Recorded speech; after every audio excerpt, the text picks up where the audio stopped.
Hello, everyone, and welcome to Lesson 1 of our MAPI 7 Folk, Secular, and Art Song. Before we start our lesson, let us first identify our lesson objectives. So, in this lesson, you were expected to identify the musical characteristic of representative music selections from the lowlands of Luzon after listening.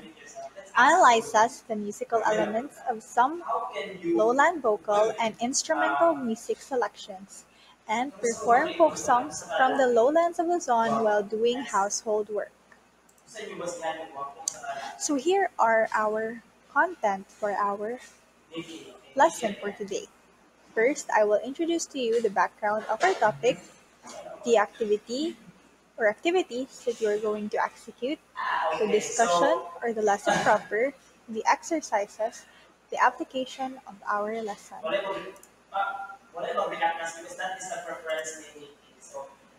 So Filipinos have been winning singing competitions worldwide. That should not be a surprise, as Filipinos are known to be musically inclined.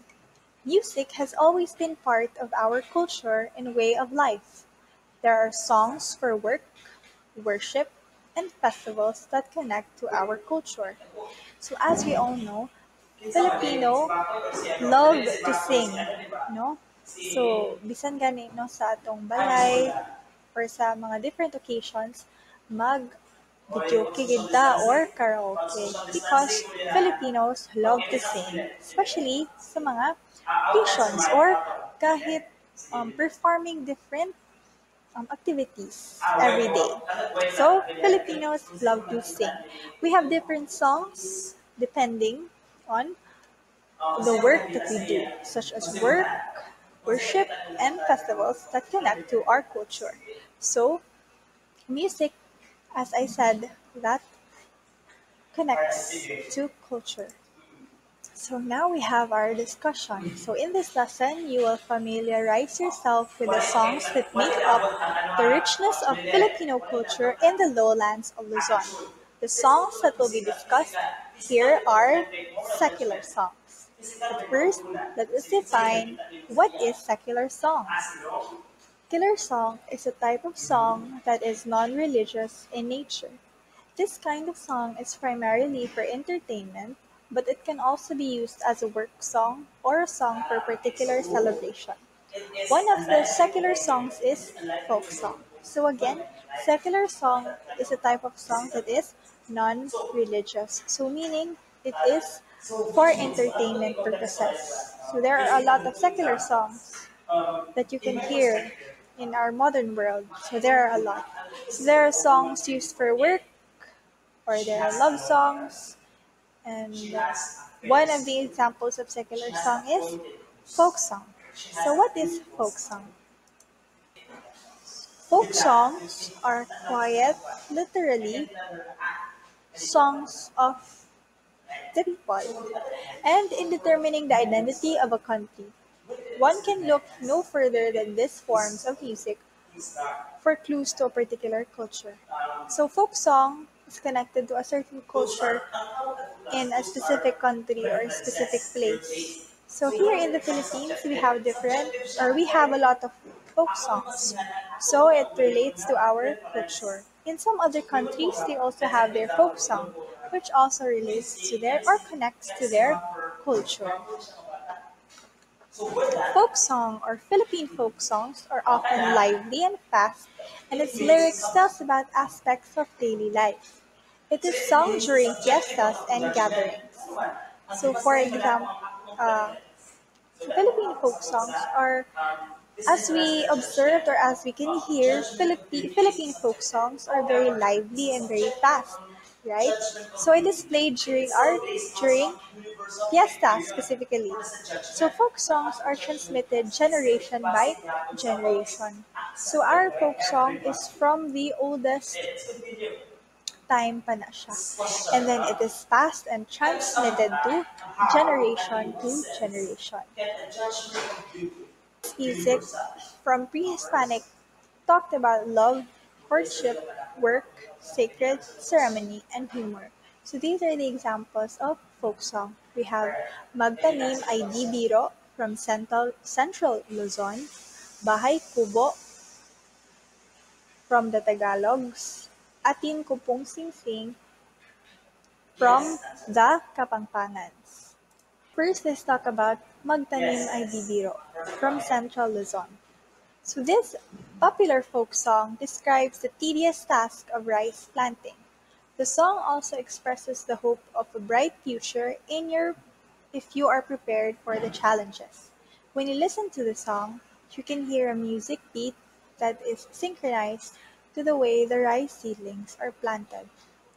This popular folk song describes the tedious task of rice planting because as we all know that most of our Filipinos from the old time is um, farmers. So most Filipinos at the old times are farmers. So this song is for their work, now describing the tedious task of rice planting. So it also expresses the meaning of hope of a bright future. That no matter how tedious task of rice planting is, at the end of the day is na amoy ma-harvest. Okay, next is we have the Bahay Kubo. So I know you are all familiar with this one. So Bahay Kubo is a traditional Filipino folk song. It tells a small hut with a variety of vegetables surrounding it. So I know you're very familiar with that. So next one we have Atin Kupong Singsing from the Kapampangans. So Atin Kupong Singsing is a popular Kapampangan song. The song is about a missing heirloom piece, a ring, with a single gem. It expresses the great sentimental value placed by Filipinos on inherent objects from parents. Okay, so the song also talks about our culture. Because we Filipinos have has a great sentimental values, no? Kanang mga mana-mana. So, this expresses the simple sing-sing has a great sentimental values to the Filipinos because it is inherited from their parents. Okay, so it expresses the culture of Filipino. Next, we have here the Next, we have here the different secular songs. We have the first one, we have the Harana. Second is the Balitaw, Kumintang, and Kundiman. Now let's go further. Harana, a serenading, is a traditional way of courtship. When doing a harana, the man usually sings with a guitar to the woman he is courting. He performs outside the woman's house in front of her family. So this is a type of secular song sa una pa nga panahon. No, I don't know if napabana siya karon, but harana is a means serenade. It is a traditional way of courtship. So if a boy wants to court a girl or is courting a girl, he will do harana. So he will sing with a guitar to the woman he is courting. So next one we have here. So here is one of the examples of Harana. We have the song O Ilaw. It is a Tagalog courtship song. It is one of the old Tagalog courtship song we have here in the Philippines.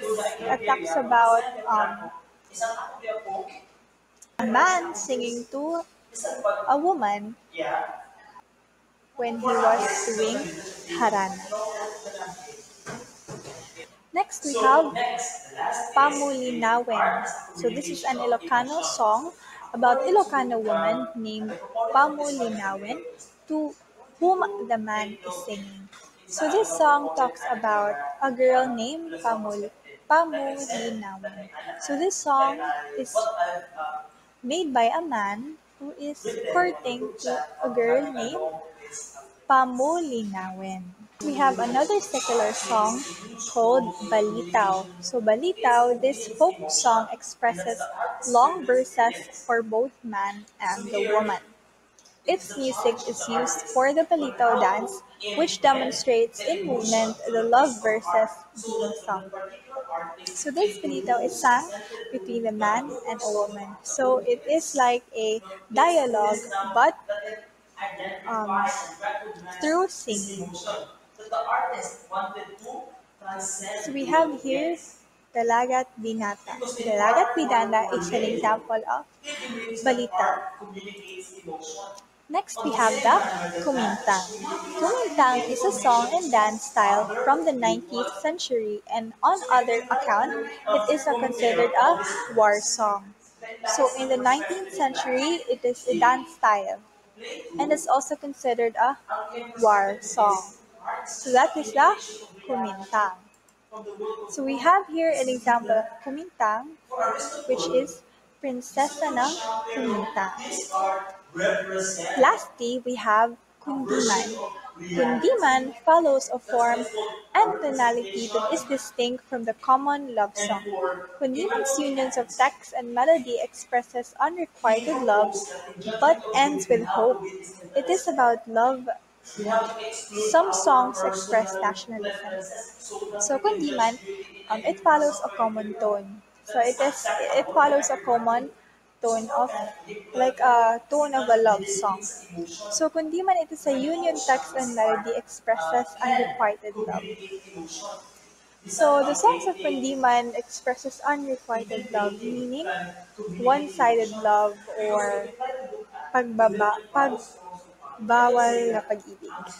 But it ends with hope. And some Kundiman also expresses a love song through a certain country or a nationalism, expresses nationalism. So Kundiman also expresses a love to the country. So example for that is Bayan Ko.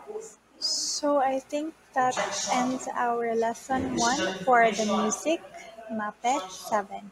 Hope you learned something from this video. Thank you so much for listening. Bye!